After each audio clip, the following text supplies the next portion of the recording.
اعوذ باللہ من الشیطان الرجیم بسم اللہ الرحمن الرحیم الحمد للہ رب العالمین الرحمن الرحیم مالک یوم الدین ایاک نعبد و ایاک نستعین اہدنا الصراط المستقیم صراط الذین انعمت علیہم غیر المغضوب علیہم ولا الضالین۔ سورہ فاتحہ مکہ میں نازل ہوئی، اس کی 7 آیتیں اور 1 رکوع ہیں۔ شروع اللہ کے نام سے جو بے حد مہربان نہایت رحم والا ہے۔ تمام تعریفیں اللہ تعالیٰ کے لیے ہیں جو پالنے والا ہے تمام جہانوں کا، بے حد مہربان نہایت رحم والا ہے، مالک ہے روز جزا کا۔ تیری ہی ہم عبادت کرتے ہیں اور تجھ ہی سے مدد چاہتے ہیں، تو ہم کو سیدھا راستہ بتلا، ان لوگوں کا راستہ جن پر تو نے فضل فرمایا، اور نہ کہ ان لوگوں کا راستہ جن پر تیرا غصہ ہوا، اور نہ ان لوگوں کا راستہ جو گمراہ ہوئے۔ تو سورۃ الفاتحہ میں 7 آیتیں ہیں، اسی وجہ سے اس کو 7 مثانی بھی کہا جاتا ہے۔ سورۃ الفاتحہ کے صحیح احادیث میں اور بھی نام آئے ہیں، سورۃ الشفا بھی نام ہے، فاتحۃ الکتاب بھی ہے، اور یہ نام اس لیے کہ سورۃ الفاتحہ پہلی سورت ہے جو مکمل طور پہ نازل ہوئی، اور جب انسان قرآن پاک کی تلاوت کرے اور قرآن پاک کو پڑھے تو اپنے ذہن کو تمام فکروں سے، تمام سوچوں سے خالی کر کے تلاوت شروع کرے اور اللہ تعالیٰ سے اس بات کو طلبگار ہو اور محتاج بن کر تلاوت کرے کہ میں اللہ تعالیٰ سے مانگ رہا ہوں، اللہ تعالیٰ سے ہم کلام ہوں، اور اللہ تعالیٰ میری بات کو سن رہا ہے۔ اور یہ سورۃ الفاتحہ کا مضمون بھی اسی طریقہ کا ہے کہ آپ علیہ الصلاۃ والسلام نے فرمایا، حدیث قدسی ہے جس کا مفہوم ہے، اللہ تعالیٰ فرماتے ہیں کہ سورۃ الفاتحہ یہ تقسیم ہے اللہ اور بندے کے درمیان میں۔ تو اعوذ باللہ کے بارے میں فرمایا کہ فقہا کا اس پر اجماع ہے کہ قرآن پاک کی تلاوت سے پہلے اعوذ باللہ پڑھنا سنت ہے، اور بسم اللہ پڑھنا بھی سنت ہے۔ تو 2 موقع ایسے ہیں جن پر اعوذ باللہ پڑھنا سنت قرار دیا گیا ہے اور قرآن سے ثابت ہے۔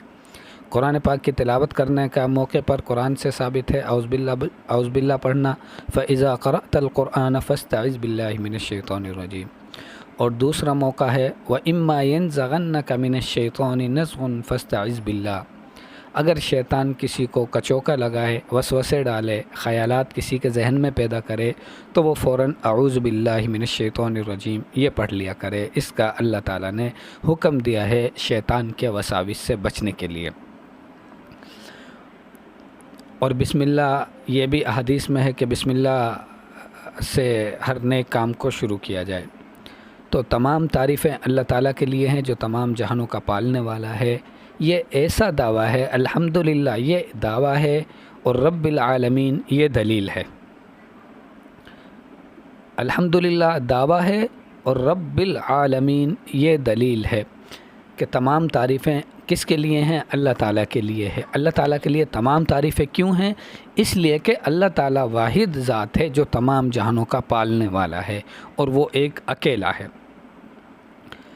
تو رب کہتے ہیں جو تربیت اور پرورش کرے، اور کس طریقے سے کرے کہ رب پالنے والے کو، اور پالنے والا کیسا ہو جو تمام کی تمام ضرورت اور مصلحتوں کو پورا کرتے ہوئے پایۂ تکمیل تک پہنچا دے، رب اس کو کہتے ہیں۔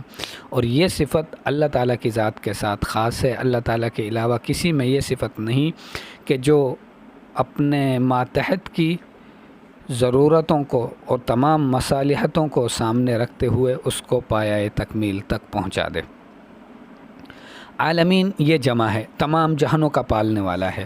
تو جہان کتنے ہیں؟ ابو سعید خدری رضی اللہ تعالیٰ عنہ سے منقول ہے کہ عالم 40,000 ہیں، عالم 40,000 ہیں۔ یہ دنیا مشرق سے مغرب تک ایک عالم ہے، باقی جو عالم ہیں وہ اس کے علاوہ ہیں۔ تو کتنے عالم ہیں جو اللہ تعالیٰ تمام کے تمام عالموں کو پال رہا ہے، اور پھر ان کے اندر کتنی مخلوقات ہے، اللہ تعالیٰ سب کو پال رہا ہے، اور کس طریقے سے پال رہا ہے، ان کی تمام ضروریات اور مصالحتوں کو سامنے رکھتے ہوئے پایہ تکمیل تک اللہ تعالیٰ ان کو پہنچا رہا ہے۔ اور امام مقاتل رحمۃ اللہ علیہ نے فرمایا کہ عالم 80,000 ہیں، عالم 80,000 ہیں، اور اب ایک عالم مشرق سے لے کر مغرب تک ہے، تو عالم 80,000 ہیں، پھر 80,000 عالم میں کتنی مخلوق ہے جس کو اللہ تعالیٰ پایہ تکمیل تک پہنچا رہا ہے۔ الرحمن الرحیم، یہ اللہ تعالیٰ کا صفاتی نام ہے، بے حد مہربان، نہایت رحم والا ہے۔ مہربان ایسا ہے کہ ہر ایک پر اس کی رحمت وسیع ہے، ماننے والا ہو، نہ ماننے والا ہو، عبادت کرنے والا ہو، نہ کرنے والا ہو، فرما بردار ہو، نہ فرمان ہو، تمام کے لیے۔ رحمان کی جو صفت ہے یہ عام ہے، عموم ہے، اور رحیم کی صفت میں گہرائی ہے کہ بہت ہی رحم کرنے والا ہے، بہت ہی زیادہ رحم کرنے والا ہے۔ تو اور آپ علیہ الصلوۃ والسلام نے فرمایا کہ سورۃ الفاتحہ اللہ اور بندے کے درمیان میں تقسیم ہے، سورۃ الفاتحہ اللہ اور بندے کے درمیان یہ تقسیم ہے۔ جب بندہ یہ پڑھتا ہے، اور نماز میں نماز کی ہر رکعت میں سورۃ الفاتحہ پڑھتا ہے، تو آدمی پڑھتا ہے الحمدللہ رب العالمین، تمام تعریفیں اللہ تعالیٰ کے لیے ہیں۔ تو اللہ تعالیٰ فرماتے ہیں میرے بندے نے میری تعریف کی۔ اور جب بندہ کہتا ہے الرحمن الرحیم، تو اللہ تعالیٰ فرماتے ہیں میرے بندے نے میری ثنا بیان کی۔ اور جب بندہ کہتا ہے مالک یوم الدین، مالک ہے قیامت کے دن کا، تو اللہ تعالیٰ فرماتے ہیں کہ میرے بندے نے میری بزرگی بیان کی۔ تو اس آیت میں یہ بتلا دیا کہ اللہ تعالیٰ قیامت کے دن کا مالک ہے، قیامت کے دن کا مالک ایک اللہ تعالیٰ ہے۔ دنیا کے اندر جو حالات، مسائل، مصیبت، پریشانی، خوشی، غمی، رنج، تکلیف، صدمہ، جتنی بھی چیزیں جس قسم کی بھی آئیں، وہ ساری کی ساری عارضی ہیں، وہ ساری کی ساری عارضی ہیں، وہ ایک نہ ایک دن ختم ہونے والی ہیں۔ حقیقی خوشی آخرت کی خوشی ہے، قیامت کے دن کی خوشی ہے، اور حقیقی پریشانی اور غمی آخرت کی اور قیامت کے دن کی پریشانی ہے۔ اس لیے ہر وقت اپنے سامنے آخرت کو، قیامت کے دن کو رکھنا چاہیے کہ اللہ تعالیٰ اس دن کا مالک ہے، اور اس دن کوئی کسی کو اوپر ایک ذرہ کے برابر بھی ظلم نہیں ہوگا۔ دنیا میں انسان کے اگر ظلم ہو رہا ہے تو قیامت کے دن اس کا بدلہ مل جائے گا۔ حدیث میں آتا ہے کہ اگر ایک سینگ والی بکری نے دنیا میں بغیر سینگ والی بکری کو سینگ مارے، تو اللہ تعالیٰ ان دونوں کو پیدا کرے گا، پیدا کرنے کے بعد بغیر سینگ والی بکری کو سینگ دے گا، اور وہ اس سے بدلہ دلوا کر ان کو ختم کر دیا جائے گا۔ تو میرے محترم بھائیو، جانور تو ختم ہو جائیں گے، لیکن انسان ہمیشہ ہمیشہ باقی رہے گا، تو وہاں پر انصاف کا دن ہوگا، اور ایسا انصاف ہوگا۔ اس لیے دنیا کے حالات، مصیبتیں، آزمائش، پریشانیوں سے نہیں گھبرانا چاہیے، بلکہ اپنی نظر آخرت پر رکھنی چاہیے۔ ایاک نعبد و ایاک نستعین جب بندہ پڑھتا ہے تو اللہ تعالیٰ فرماتے ہیں ھذا بینی و بین عبدی ولعبدی ما سأل، یہ میرے اور میرے بندے کے درمیان ہے، اور میرے بندے کو وہ ملا جو یہ مانگے گا۔ تو بندہ کہتا ہے ایاک نعبد، ہم تیری ہی عبادت کرتے ہیں، کسی کی عبادت نہیں ہے اللہ تعالیٰ کے سوا، و ایاک نستعین، اور تجھ ہی سے مدد مانگتے ہیں۔ عبادت اور اطاعت دونوں میں فرق ہے۔ عبادت صرف اور صرف اللہ تعالیٰ کی جاتی ہے، جیسے اللہ تعالیٰ نے فرمایا اطیعوا اللہ و اطیعوا الرسول، اطاعت رسول کی ہو سکتی ہے، مخلوق کی، ماں باپ کی اطاعت ہو سکتی ہے، لیکن عبادت نہیں ہو سکتی۔ عبادت صرف اور صرف اللہ تعالیٰ کی ہے، اطاعت حضور علیہ الصلوۃ والسلام کی اور ماں باپ کی جو ہوتی ہے، بات کو مانا جاتا ہے، اس کو اطاعت کہتے ہیں۔ اور وَإِيَّاكَ نَسْتَعِينُ، اور ہم تجھ ہی سے مدد مانگتے ہیں۔